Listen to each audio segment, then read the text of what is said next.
Hello, hello, hello.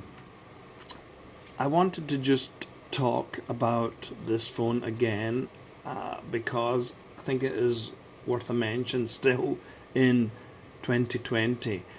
Before I start, just want to say, hope everybody's safe. Wash your hands, wash your hands, wash your hands. Stay safe, wash your hands. Anyway, what is this? Well, it is the LG G5. Now, it's not a new phone. This came out when? I think 4 or 5 years ago, 2016, I think. And I think it is still worth a look for someone looking for a decent enough phone, maybe as your second phone, but really maybe look at this as a cool phone for video. I've been using it for the most part making my videos, and I think it is the video quality is really good. I've been very happy with it. So spec wise, 5.3 full HD plus screen. I think it's a really nice screen, although there was a tendency for some burn-in, I believe, on these screens, and I did see it on the G5 that I had before. This has a Qualcomm 820, 4GB of RAM, and this one is 32GB of internal storage. You can put a SD card to increase your storage. Now, the dual cameras at the back are 16 and 8, and I just think, look, I got this for $40. Okay, it's a bit scratched and a bit. I don't like the gold colour. If I prefer the other colour they have, but I don't really care, because it's not why it's not why I'm using it. I'm not using it per se. I'm using it really for making video. And if you can see here, I'm using that app Filmmaker. I have the Pro version, which I think I paid about £10 for. It's just really easy for making videos, and I'm doing it all on this, on the go. And I might change that. I might start using my Realme X2 Pro more, because, well, I have it.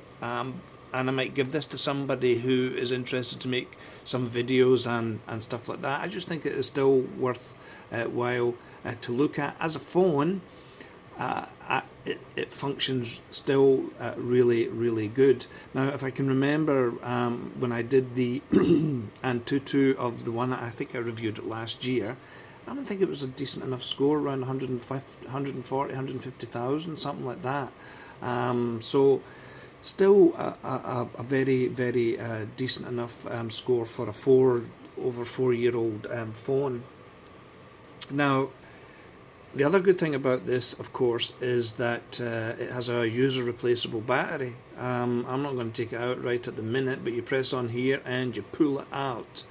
So you can have, easily change your battery, or if you're traveling, this would be a good traveling phone as well. A really good traveling phone. Imagine you can get these now refurbished, which when in Saudi or from Dubai, I think they're coming, or on Souk, I think they're less than 400 riyals, and when they say refurbished, I don't even think they've been used. They're just contract phones coming from the US, or phones that are maybe been returned, but they've hardly been used. So I think you're getting a really good deal.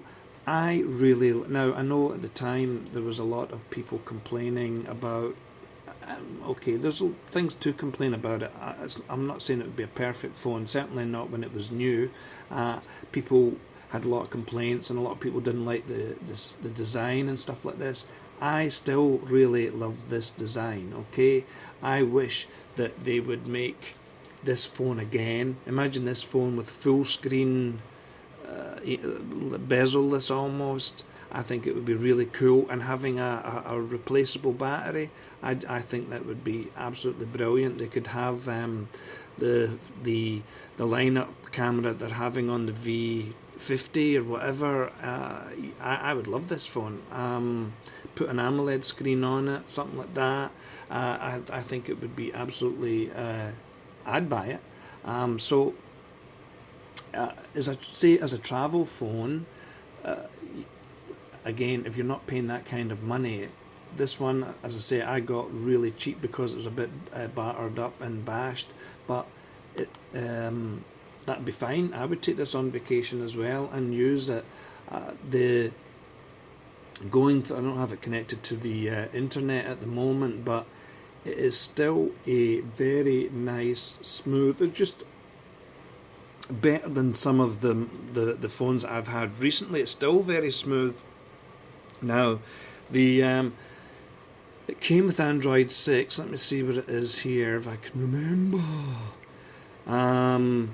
It came with Android 6, but you could update it to, does it say here, phone, network, software, let's see. So this is on 7 now, but I believe there is an update to Android 8. So you can update it to Android 8. I mean, it's not a big deal for me, as I say, because mostly I'm kind of using it for the purposes of video, and you have the this is for wide angle and then a bit closer in, and the quality, I think, for the as you can see, the quality for the video, I just think is really good.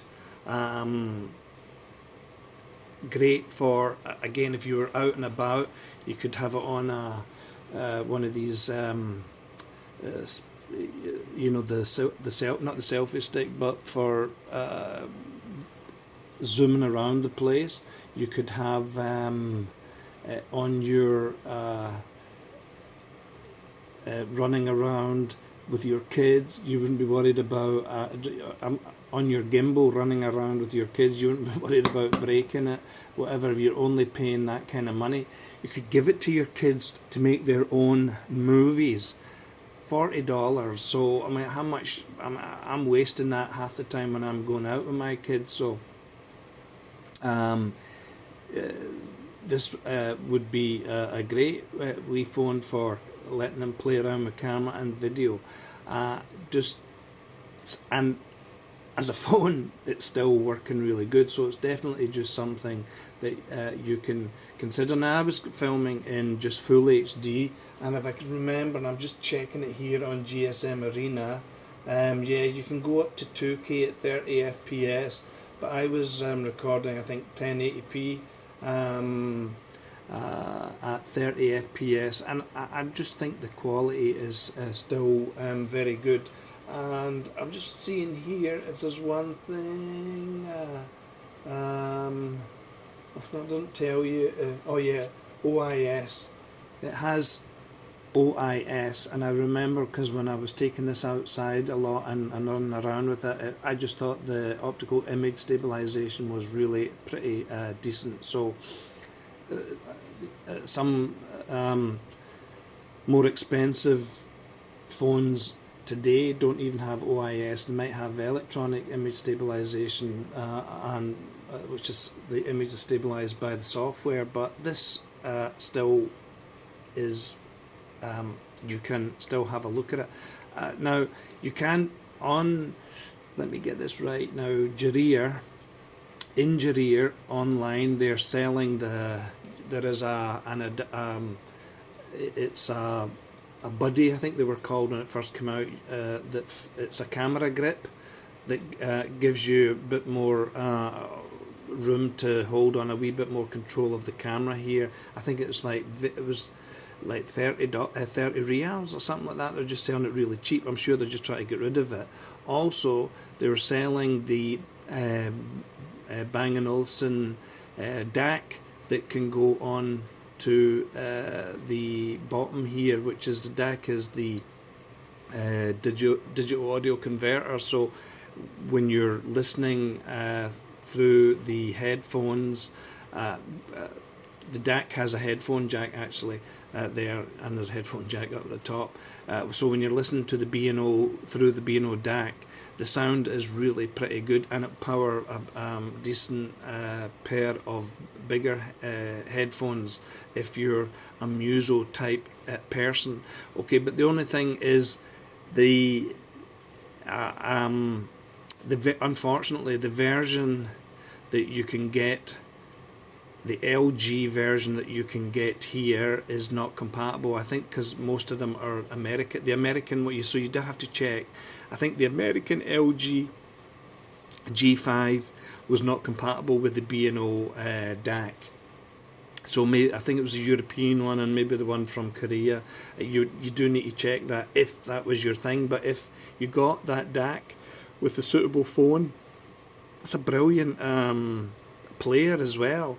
And you can use that DAC, and I might buy the DAC if I'm buying ordering off Jarir maybe next month. I might just buy that for 19 riyals, I think it is. That DAC with the USB-C can connect to any phone, so it's just really nice. But anyway, that's on Jarir's website. But so you can have that camera buddy. The grip just makes it a bit easier to hold for when you are doing your filming. And as I said, for a travel phone, I don't want to take my expensive new phone. I would think about something like this, taking this. I'd probably take my Honor, actually, since I bought it. But again, that Honor cost me 750. This cost like 150 less. So, you know, if you lose this, then you don't feel as bad, or if it gets broken. But really, it is worthwhile considering, I think, second phone, first phone. If you've got a brand new one, I'd love a brand new one. And really, as an audio video machine, I just think it is really good, and that was what I wanted to share with you. So that's it. Really, there's nothing new about anything else. I still think it's a good phone. I still think the Android works really well, and if you could get one the lowest price possible, I don't think anybody would be unhappy with the camera. I just think the camera's really good, and I am not a expert by any stretch of the imagination, but I think that the stills camera, I think it's pretty decent, but the video camera, for me, for my eye, I just think is really good. And also the okay, I don't use a microphone. I might change that one of these days. I don't use a microphone to record my videos, and I think the microphone on this phone is really pretty decent. I am thinking to change and maybe plugging in a mic. Let's see, I might get one of these audio interfaces. I haven't decided yet. You know, my problem is I'm incredibly lazy, and I did make my whole raison d'etre for doing the videos was to keep it lo-fi, but I might do it, who knows. Anyway, that's my opinion of the G5 in 2020. I still think it's a decent phone, and I really like it as a video machine. So if you like it, go out and buy one. So remember to wash your hands, wash your hands, wash your hands. Bye.